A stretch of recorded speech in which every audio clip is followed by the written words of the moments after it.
नमस्कार दोस्तों, स्वागत है आपका हमारे YouTube चैनल पे।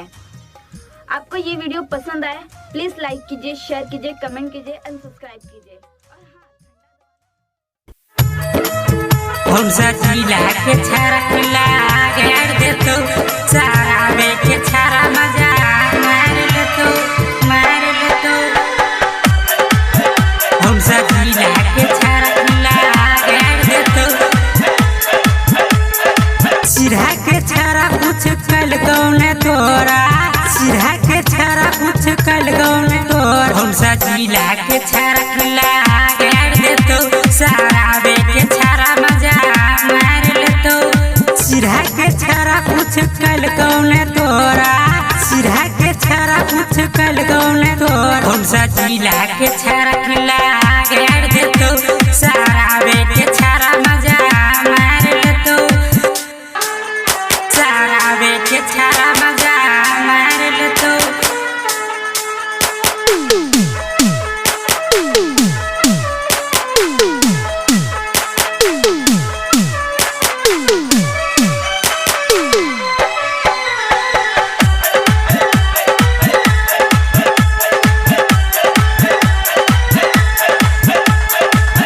धौंसा के छारा सब छोड़ रसिया एंड कोए पमाजा मार ले तो धौंसा के छारा सबसे रंग रसिया एंड कोए पमाजा मार ले तो केकरो से कियो कुछ भेलो न तोरा, केकरो से कियो कुछ भेलो न तोरा। धौंसा जिला के छारा खिला घेर दे तो लहरिए ने माजा मार ले तो सिरा के छारा कुछ कल गौने तोरा, सिरा के छारा कुछ कल गौने तोरा। हमसा जिला के छारा खिला घेर दे तो सारा बे के छारा मजा मार ले तो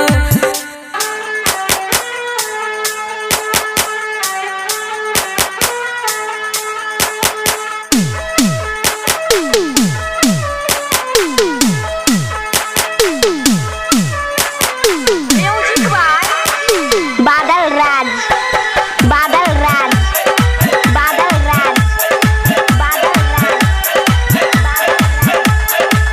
सिंगर विराज को तोरा जन्म भेषण माजा मार लेबो।